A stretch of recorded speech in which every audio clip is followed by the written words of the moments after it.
So a fun weekend of football. Lots of goals. What did you think? Yeah, lots of goals, lots of end-to-end action, lots of unpredictable things that happen. I mean, things that steered away from, what you expect the results to be. I think for me, the most unexpected result was probably Liverpool. You mean unexpected performance, maybe? Yeah. Unexpected game. Unexpected performance. I think that's what I mean also. I think my prediction going into it was that it'll be 3-1. And every time Fulham equalized, I was and took the lead also. At some point took the lead, and the fact that it happened at their home stadium. Liverpool conceding goals like that at Anfield, to me, is, and I think Liverpool fans for a second were like, can we lose this? Possibly. It's been a theme the whole season that Liverpool have been very bad at, defending, and they've just been defensively a bit weak, a bit exposed. I don't think they've got the balance of their midfield right either, and that really helps in, when they're losing the ball up front, it really helps having those defenders and those midfielders in the right positions.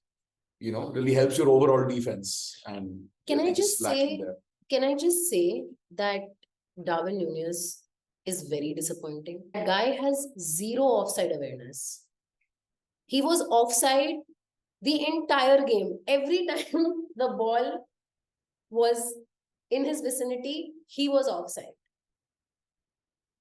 He's an erratic player, and I don't think the striker position is something that he's played a lot of before in his career. Like, he has played it. I'm not saying he's new to the position, but it is tough playing, tough adjusting your game to the Premier League. It's tough adjusting your game to players who play at such breakneck speed like Salah and Luis Diaz and everybody else. He's erratic. He's erratic. But at the end of the day, he gets chances. He's a chance magnet. They come his way because he's hardworking. Because that same trait that's probably pulling him offside is also sort of allowing him to get on the end of certain chances in certain moments. Yeah, but it doesn't help when you are offside 9 out of 10 times and you're waiting for that one time, because yesterday Liverpool could have been, I think, in a far better position. I'm not saying that they would have had a clean sheet by any means, but I think they would have scored faster and they would have conceded less if Núñez converted at least one of 3-4 chances that he got yesterday. Yeah. And some of them very easy chances, like almost potentially sitters that he could have scored. Yeah, definitely high XG chances. And, there's the one where Salah heads the ball to him and kind of comes onto his left foot, which is his favorite foot. But again, this is what I was telling you while watching the game as well. I was like, I think he's just playing so fast that, okay, sometimes you don't need to take that extra touch. But at the same time, if you're arriving so fast, you're gonna make that mistake of striking the ball. I don't think he's ever settled. I don't think that's a word anyone can use to describe, Darwin Núñez, is that he's composed. Yeah, he's not. The only thing good about him yesterday was his new hairstyle. I thought that was so bad. It looked liked it. It was very Star Wars-y. So Arsenal won. Easy peasy. Not easy peasy. I think Wolves have been extremely good defensively. So I think I was a bit nervous about this game. But so Wolves essentially are a counter-attacking side. They play with the 5 at the back. So they're naturally set up to defend well, but more importantly, defend and be sticky and then counter, right? And they have some good individual players in attack, some guys who are capable of, a lot of different technical attributes. Like, so there's this, one of their forwards is Hwang Hee-chan. He's played on the wing. He plays as striker. He was really good yesterday. He's pacey. He's tricky. He's a dribbler. He can get in behind. There's another guy, Mateus Cunha, who's also a very direct attacker. He's Brazilian, young, and is capable of trying to pull off audacious things, to suddenly unlock the last line of defense and run at players. And he's the guy ultimately who scored for Wolves as well. Yeah, go. Chelsea and Brighton also was a very interesting game. I know we couldn't catch it. Like there were so many games happening simultaneously, but the fact that Chelsea won and scored with a man down, I mean, that's tough, dude. And against Brighton, Brighton is not. Something has happened to Brighton this year. They don't seem as potent, and of course, they've been raided. They've lost their best midfielder in Caicedo to Chelsea. Yeah, and they've just lost a fair few other players here and there too over the last couple of years. But somehow, De Zerbi last year seemed so much fresher, so much newer. Maybe the props to them, they're turning things around. It's just one of the most, I don't know, uncomfortable teams to watch, if you ask me, Chelsea. Because they just concede so many goals and they're scoring goals too, and it's just so up and down. Like that 1 week they draw 4-4 with Man City. Next week they get smacked 4-1 by Newcastle. Then again it's 3-2 with Brighton, and big score lines always. It's never comfortable. It's never like you never get the feeling that it's a short victory. And for a team that has spent the kind of money that it has to assemble this, these players. It's a ragtag group of misfits almost. Yeah, they don't look like they're playing together. The other big one from the weekend, obviously, the Man City Tottenham game, which was a game, dude. I think I was happy with the outcome. I don't know. I couldn't have said who I wanted winning this fixture. The best outcome I think for us happened, which was that they drew. But a Tottenham win would have been better. Yeah. No, for us, of course. Sure, maybe mathematically, but yes. I'm not going to agree to Tottenham win happening. I think Tottenham though played well. I want to say I think Son did a boo-boo, but I mean like harsh, very harsh. It's not about the own goal he scored. It's I can't. Sometimes players make mistakes like this. I can barely call it a mistake even. But it's basically he's doing his job. He has to do his job to be intense in the way he's recovering for that action. And it just kind of gets a bit unlucky. Like I told you yesterday, I wouldn't call it a mistake. I'd just call it a bit unlucky. Player mistakes often get disguised. They're made out to seem so much worse than they actually are. I think it's okay. I think it's funny. As neither a Man City supporter or a Tottenham supporter, I thought it was really funny that Son scored 2 goals, one for himself and one for the other team. And it's fair, man. I think when that happens, like you should be okay with the memes and the jokes. And I mean, as long as he knows, and I'm sure his manager knows that, look, this shit happens. It's very common and it's okay. If you don't take the chances, you're not going to, do great things. So I think it's fine. I think ultimately it's okay. But I think for City and Tottenham, this draw was hard. Tottenham is coming off the back of 3 losses and now 1 draw. 3 back-to-back losses and now 1 draw. Man City is coming off the back of 3 draws. I mean, good for us. It's great, but I don't think this is going to go down easy with either of their managers. I think once they get their key players back who are injured right now, KDB for City and Maddison for Tottenham, I think they're going to be a force to be reckoned with. The good part, however, is that City going into this week, game week 15, is going to play without Rodri. And that, I don't know if they're going to be able to pull off. There is no like-for-like replacement in that City squad for Rodri. What he does, he is the best at what he does. Yeah. And there's no one in that squad who's a good enough replacement for him, which is also why City wanted Declan Rice. They were in for him for sure. So it's going to be challenging, but it's City, it's Man City. It's a team that is, so far ahead of everybody else that even on a shit day, they're able to, unfairly draw. They should have won this game. That was a really poor call by the referee, which is something that we've not spoken about. That's a really ridiculous call by the referee. What was that call? I felt bad for them. And this referee from the Spurs game, I don't know what his name is, but he really copped it up. And again, like this season has just been full of a lot of really poor refereeing decisions. Is it this season? It feels like this season, the VAR calls that have been off, the refereeing calls that have been off and that have gone on to define the game. I read somewhere that Wolves would have been almost 7 points ahead if it wasn't for bad VAR calls. Yeah. And bad calls on the pitch. Yeah. And I think that's a theme for this season. I don't know if previous seasons have seen these kind of calls being taken and this kind of points being missed because of these calls. But this season there's a lot of that, and I think that's what. Yeah. So the funny thing that happens with VAR and the referees is that if they cock up a decision like this, a big one, and they know that they cocked it up, the only thing they can do is issue an apology, and that just feels so like I mean, in a league where these points are make or break. Yeah, it's life and death. It's really life and death. Like the manager of Wolves cannot go to his owner and say, "Don't sack me because I didn't get refereeing decisions." The owners have to kind of understand that on their own, but it's really messed up.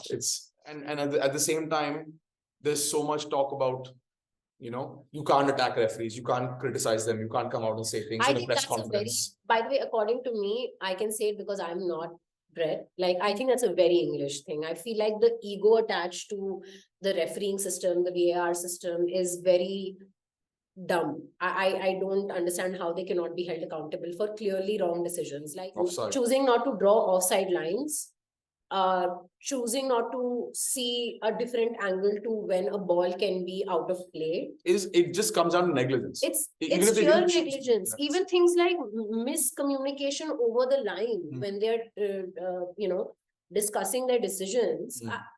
I mean, come on, can we not reduce human error? We're in 2023, man. Like, this is not a technology deficit, Correct. So VAR is still making mistakes. Referees are still making mistakes. So what was the point of it? I'm like, might as well go back to the old referee thing. At least there was no stoppage in play. So what was it?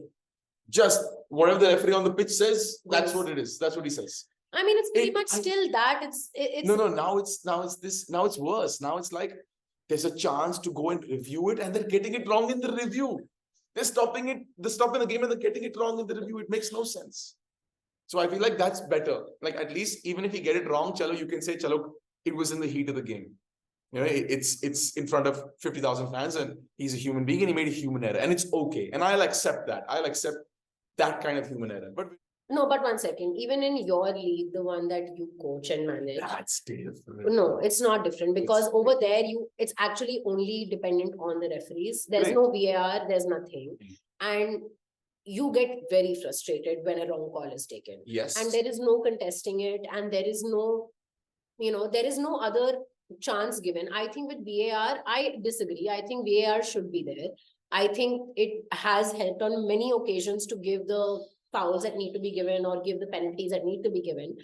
But I think it can definitely be more precise. I don't understand these human errors in the communication and these non-standard process of, we'll draw lines some places and we won't draw lines some places. Like, I think that's standardized process, so they have to draw the lines. Yeah, someone talked it out. Someone talked it out. That's what I'm saying. The human error of not drawing the lines is unacceptable, man. Like, you have to go back and you have to figure these pieces out. Otherwise, there's no point. Like, I think sooner or later, the fact that Arteta's reaction came as strongly as it did, right? And he got so much flack for that reaction, for what he said.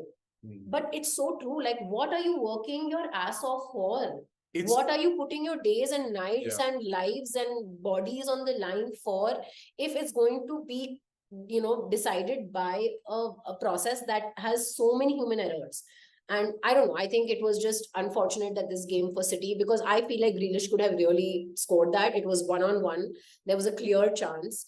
And I think Haaland was right to be that upset. I think they all were. They're all right to be upset. Yeah, I think it was completely right. And I think that covers all the major games that happened. Just shout out to Burnley for scoring their highest ever goals in a Premier League season, 5, even if it was against Sheffield. Yeah, Liverpool just scoring only bangers. I mean, that's not even one of them was, average. They were all low XG goals that were just out of the blue, brilliant strikes. And really, you can't blame Fulham's goalkeeper for missing those, and they were just insane. McAllister's volley from 20-25 yards out. That was nuts. That was great, and even Wataru Endo scoring a 3, like they scored in the 88th and then the 89th or something like that. There were 2 goals in 2 minutes. 3-3 to 4-3, like bam. Anyway, with that, can we jump into fantasy leagues and how we performed this week? I think I took a -8 finally when deciding this week's team, and all the players that I was banking on, I got Nunez, I obviously had Salah, and I got in Simicas, and 0 returns. Not 0, I mean Salah, like I got an assist for Salah, but what the hell was Nunez doing? Simicas was whatever, random. And yeah, overall just disappointed that this game week I was expecting more than 63 points for sure, and it ended up being not so good. But thanks to you, I did get Anthony Gordon, which was, he's going to hold that over me for a while, that he suggested this. I had a really poor game week. I had 54 or 57 or something like that. Yeah, I didn't do too well. I took a -4 or a -8. I would have gone for a -12 and brought in Anthony Gordon and stuff like that, but I just tried to not make transfers and not give into my habit of taking hits to buy new players. But I feel like now I should just listen to myself more. And yeah, I had some good smart plays also. I've had Mohamed Kudus for the last 2 weeks. He's gotten 20 points in the last 2 games. So 19 points in the last 2 games week. So I'm quite happy with him. Drafted in Mbuemo, he's a pick for the next 4 weeks. That's a good pick for the next 4 weeks because his fixtures are going to be really easy peasy. More than next 4 weeks. He's like next 7 or 8 weeks. Yeah, till game week 21, 22. Yeah. He has, and he's only 7.0. These middle order midfielders, these between 6.0 to 7.5 midfielders are the ones you want to look at. They're getting good points. No need to go for any premium midfielders this season. Even though Heung-min Son bagged a goal, he also bagged a bloody own goal, proving my point. So as soon as Son scored, I came out shouting at Siddharth because he was the one who pushed me to get rid of Son. And I was going off at him, and before I could even complete going off at him, he scored the own goal, and my point did not stand at all. I would have taken minus points for Son for his own goal, and because I had Gordon instead of Son, so it just ended up with me netting the same result. The way I justify it is very simply, you took a minus hit. Yeah. You took a minus hit that you can spread over the next 4 or 5 weeks. It's not a -4 for 1 game week. You took him to bring Gordon in, and hopefully if you don't transfer Gordon out for the next 3-4 game weeks, that -4 that you took will be worth only -1 per game week. I'm just amortizing that cost. Yeah, but my fear with Gordon is just this. Yesterday when he came off the pitch, he was signaling towards a hip injury. And I don't know how serious that is. And I know that his next game is on Thursday. No, they're playing Everton on Friday. I think for me, getting Nunez was a big hit. Like I did take a big minus this week to get him in. And according to that, I'm disappointed. My decision was so I had Alvarez and I had Ollie Watkins.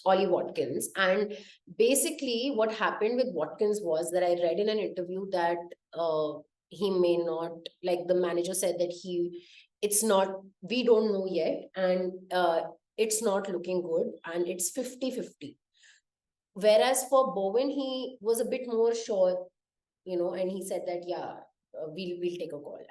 So in my head, I was like, okay, I have Bowen who's injured, I have Watkins who's injured, and of the two, it sounds like I think I overthought the interviews. Bowen and Watkins are one of the most transferred out players this week. So why do you feel like you made a bad decision? I made a bad decision in that with Nunez, I didn't rate him that high. I personally didn't rate him that high. Darwin is a player who's going to get on the end of chances because Liverpool are just simply creating chances. This is the difference in Fantasy Premier League. Darwin missed good chances. It's just the difference between getting points and not getting points is one kick. How can you and people play Fantasy Premier League thinking that they can actually really very accurately predict who's gonna get that kick right? No, you can't say that so accurately. It's football. It's one of the most dynamic sports in the world. So, and does Darwin Núñez have a higher chance of scoring goals over the next 5 game weeks than compared to Ollie Watkins? 100% yes. 100% yes. Was Ollie Watkins also an injury risk? 100% yes. Was Ollie Watkins also one of the most transferred out players, probably because of the injury risk and because he has bad fixtures coming up? Absolutely. So it's not a bad decision. You need to be able to see past the first layer of data in front of you is that he only got 2 points. But will Darwin score in the next 4-5 game weeks? Absolutely, he will score. Okay. I don't think I'm going to transfer him out this week. Good. In fact, I don't think I'm making any transfers this week, except maybe, which is what I wanted to talk about, which is the goalkeeper. So I played Areola yesterday, and while I still think that he is a good shout, his fixtures for the next couple of weeks make me feel like it's not going to be like they're not going to be clean sheets, and that is look at his fixtures. He's got good fixtures. He's fine. He's playing Tottenham. No, I'm not saying that he's got tough fixtures as a team. I get it, but I'm strictly thinking about whether these games will be clean sheets or not. Yeah. So Tottenham, I don't think will be a clean sheet at all. I think that's not going to happen. I think Fulham is not going to be a clean sheet. They're playing Fulham away. At home. They're playing away. Oh, cool. They're playing Fulham away. So I don't think it's going to be a clean sheet. And then they're playing Wolves in game week 17, which I don't think is going to be a clean sheet. So I'm considering, I think the only transfer I may be making is Areola, and the person that I want to probably replace him with is keeper. Nick Pope. No, Nick Pope is injured, right? Is he? Yeah. Nick Pope got he dislocated his shoulder. Oh. So I think that's the issue, because he's had this kind of an injury before and he's been out for weeks because of it. So I'm not, Nick Pope was not on my Martin Dubravka. Martin Dub. Let's just say Martin. Dub. Just call him Dub. Martin Dub. I might replace Areola with this guy. There's not that many clean sheets happening, so don't bank on clean sheets happening. Trust me, just trust me. I gave you Anthony Gordon. I removed you from now, now I'm telling you, he will never let me forget that he gave me Anthony Gordon, like I said in the first half of this video. I know what I'm doing. Okay, that's fine, but I want to make my own choices as well. Like you can't, okay, this is like right now you're trying to play 2 fantasy teams, one mine and one your own. Yeah. No, this is my fantasy team. You can't do that. Make your team and you see. Yeah, so I do want to, I'm, you know what, now just out of spite, to prove Siddharth wrong, hopefully, I will transfer out Areola for... Transfer him out. For example, I can see that maybe you want to consider getting Haaland back. What? Yeah, maybe, and maybe Matty Cash is okay. Actually, no. I can already see on your squad that you have Diaby and Matty Cash. Yeah. Both of whose fixtures are going to turn to shit from this game week onwards. I know. Why wouldn't you transfer them out? I know. I thought about it, but I am okay with them being on the bench because I have a otherwise good midfield. If Gordon continues to play and is not injured, I'm okay with playing with Diaby on my bench, because after the next 2 weeks of bad fixtures, Aston Villa has good fixtures. Sure. So so they're playing Arsenal and Man City over the next few. I wouldn't bank on Aston Villa's fixtures, if I'm being very honest with you, because after Man City, Arsenal, then they play Brentford away. Again, playing Brentford in their stadium is not easy. Fine, Sheffield at home is a decent one. Then Manchester United, who by that point probably are going to be super desperate for points. God knows what the hell happens with them. Sure, but I believe Brentford, Sheffield and United are going to be easy games for Aston Villa. I don't think they're going to be... That's what we thought against Bournemouth, but they bloody drew 2-2 against Bournemouth. They were losing and they barely made it out alive. That's right. But I don't bank. And these are players who there are better replacements for. There are guys in those positions, in those price brackets, who will get you more money, who will get you points. So for Diaby, you want to look at replacements for Diaby? No, I don't. Not this week. I don't want to look at replacements for Diaby because I don't have to play him. I have otherwise a very strong midfield. So you're going to play a 4-4-2. You're going to play Saliba, Trippier, Tsimikas, Tariq Mitchell. I'm going to play, yes. So you're going to play Saka, Salah, Mbeumo, and Gordon. Yes. Gordon might not play. If Gordon does not play, I'm a bit screwed. But otherwise, I'm fine. Squad. Let's talk about my squad. My squad has huge problem areas, and I would not waste my transfers on goalkeepers to deal with. So, who are you thinking about transferring out for this game? So, if I look at my squad, right, if I just do the full analysis of my own squad, I'm automatically looking at, potentially Mohamed Kudus coming out, even though he got points for me, even though I've said that he's got, You just got him in. Yeah, no, I didn't just get him in. I got him in 2 weeks. Week before last. Okay. So for me, it's a question mark because I'm seeing Anthony Gordon play. Anthony Gordon is cheaper. I'll get 0.5 million in my bank if I bring in Anthony Gordon. Okay. So Anthony Gordon for Mohamed Kudus is something I'm genuinely looking at. Which is fair. I agree with that. The main problem area in my squad is I have Martinelli, and I've tried to back this kid for the last God knows how long, and he's tempting fate. He's coming closer and closer to us. So I feel like it's a very hard decision for me to make. Because if I drop him now against Luton, it wouldn't make much sense. I might as well keep him for the Luton game. But at the same time, he's 7.8 million. And he's just hogging up a place and he's not giving me returns in 4 weeks. I think he's going to play. He bagged a goal against Lens. I think you should keep Martinelli because Martinelli. Yeah, but I think Arteta is going to bring out Martinelli against the next 3 game fixtures.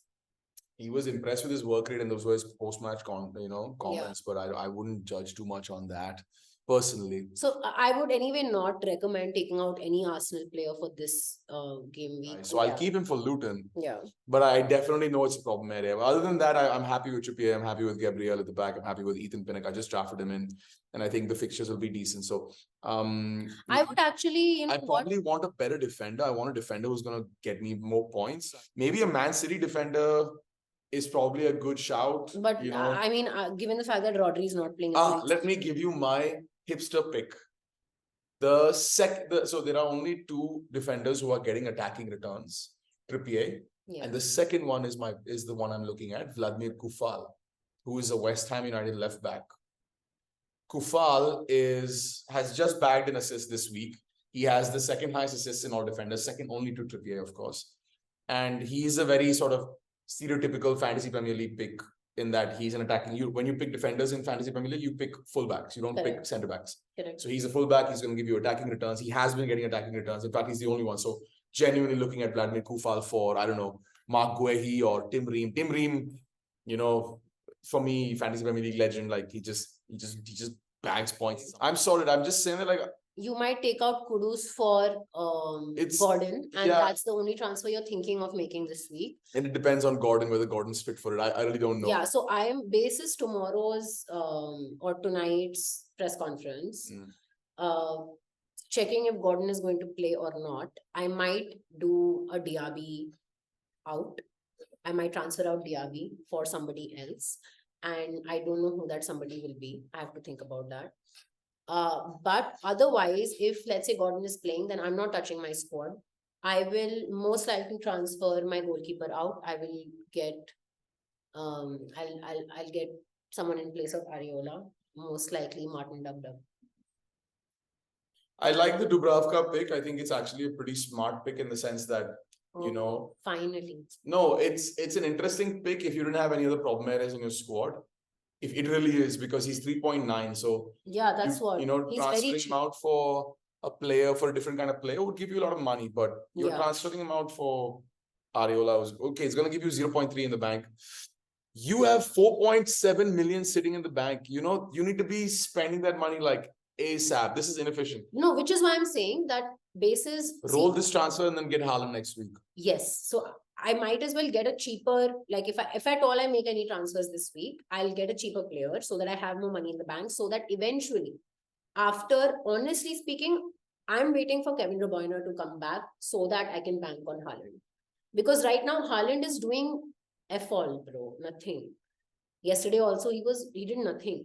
There was, I think, he one missed a sitter. He missed got an a assist. very bad sitter and he got one assist. But like, that's not, he's for like 14 million, dude. Like, that's why I'm absolutely fine without him. I know. We'll come back with what our final picks were after this game week is over and how we performed with our final picks. I think we should do predictions for next game week. Let's go. So we have. Are you sure you want to play this game with me? Yes, I'm very sure, Siddharth. I'm very, very sure. I can't wait when the student becomes the master eventually in this.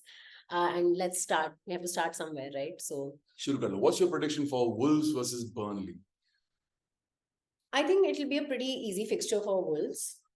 They're playing at home. They're playing against Burnley. I think it will be an easy, I think it'll be 3-0. Okay. I'm going to say it's a 2-1 to Wolves. I agree with you. The Wolves are going to win, but not by a lot. Okay. Let's go. Then we have Luton Arsenal. I am going to say that this is going to be also an easy win for us. I know Luton is playing at home. They pull up weirdly in some situations. So I don't know if it's going to be a clean sheet. I would hope for a clean sheet, but I think I'm going to go with a 3-1 to Arsenal.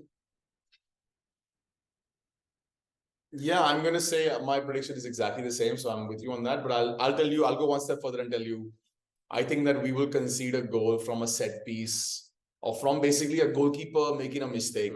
Okay. Then we have Brighton versus Brentford. The battle of the data monsters, both the data-oriented clubs. Very cool. I think this will be a tough game. But I'm going to say that Brighton is going to take this one. But not by a lot. I think it's going to be a 2-1 to Brighton. Interesting.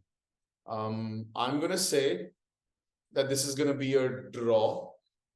And it's going to be yeah, I can see this being a 1-1 draw. I can see this being a board draw, complete board draw. Okay. Then we have Crystal Palace versus Bournemouth. I think it's going to be a draw. I think it's going to be a 1-1 draw. Wow. Wow. Yeah, I feel like this is going to be such a low scoring game, but I'm going to say Bournemouth win this game 1-0. Okay. Or actually, no, yeah, either 1-0. Basically, Bournemouth win this game by 1 goal. But yeah, okay, I'll just say 1-0 because it's okay. I prefer 2-1, but okay, 1. Okay. Then we have Fulham versus Nottingham Forest. I think this is going to be an easy win for Fulham, but I don't think that it will be a clean sheet at all. I'm going to say that this is going to be a 2-1 to Fulham. So easy win or not an easy win? Easy win in the sense that... Easy to call. You think they're favorites basically? I think, yeah, Fulham, I think will win easily, but I think there will be an error and I think there will be a goal conceded. 2-1 to Fulham is a great shout, Ms. Kapoor. It is a great shout. But I think this is going to be a game where it's going to be pretty end-to-end and I can totally see this being a 2-2 draw for me. Oh. Yeah, draws also are a thing in football. Oh, really? All your predictions are either wins or losses. No, I know. I said Crystal Palace and Bournemouth will draw. Yes, you're right. I do. Okay, then we have Sheffield, Liverpool. I want to be fun about this, okay? And I want to say that this is Liverpool's chance to, I think they'll treat this game as a chance to get points over Arsenal. And I think they're going to be very attacking in this game because they have they have a good option to be. And I think they're going to end this game, maybe, I want to say 4-0. Yeah, I'm going to say 6-0. Oh. Yeah, I'm going to say 6-0. Darwin is going to score. Yeah. This is the game. This is the game for everybody who's chosen Liverpool players in their fantasy teams. It's a big one. It's a big one. Why we triple up on on Liverpool. Yeah. I love to triple up on Liverpool like this. Yeah. 145. Aston Villa, Man City. I am going to say that this is going to be a very interesting game. And I think that this is going to be a very difficult win for Man City, but a win nonetheless. I think they're going to scrape by. I'm going to say 3-2 to Man City. Okay. Okay. I mean, playing the favorites though. Playing the favorites. Okay. I can see Aston Villa winning this game. I can see Aston Villa winning this game. Honestly, it's not a very far away thought because without Rodri, without Kevin De Bruyne, I don't know what Man City has. And honestly, I'm just trying to, I feel some way of keeping City's face. So I'm going to say it's a 2-1 win to Aston Villa. One goal you think will come from City? One goal? Yeah. Okay, cool, fine, sure. I'm saying Man City will win 3-2. That's what I'm saying 3-2 to Man City. You're probably going to win that one, sweetheart. Let's see. Okay, then you have Man United versus Chelsea. Oh wow! Just like the battle of the shit teams. The battle of really shitty form teams right now for sure, and I think that's why this is going to be a draw. I think this is going to be a 2-2 draw. Yeah. I think Chelsea's going to win this game. I would love for Chelsea to win this game. That's okay by me, fine by me, but I think it's going to be a Chelsea's going to win this game 2-1. 2-1 to Chelsea. Okay. And then we finally have Everton versus Newcastle. Everton's playing at home, which makes this a bit tricky, but I still feel like Newcastle is great right now. I think they are a force to be reckoned with. So I feel like this is going to be a 2-1 to Newcastle. I'll agree with you on that prediction. I'll say it's also 2-1 to Newcastle. Yeah. If Gordon plays. Even if Gordon doesn't play, it's okay. They have good players on. They have some players on the bench. They'll do a job. Okay. Then we have Spurs versus West Ham. Very interesting game, but Spurs is playing at home, which makes me unfortunately skew my decision in their favor. I think this is going to be actually I'm going to go ahead and say that they really can't do another loss or a draw, and I'm going to go as far as saying that they're going to win this game 3-1. That's a great shout. I can see where you're going with what you're going with, but I'll probably say I'll say that Spurs will fucking keep a clean sheet as well. So 2-0 for Spurs. My bad, not West Ham. 2-0 for Spurs. Okay. All right, guys. We'll see you again after this game week is over. Let's see how we fare on our fantasy teams. Let's see what final transfers we make and what our final predictions stand at. We out.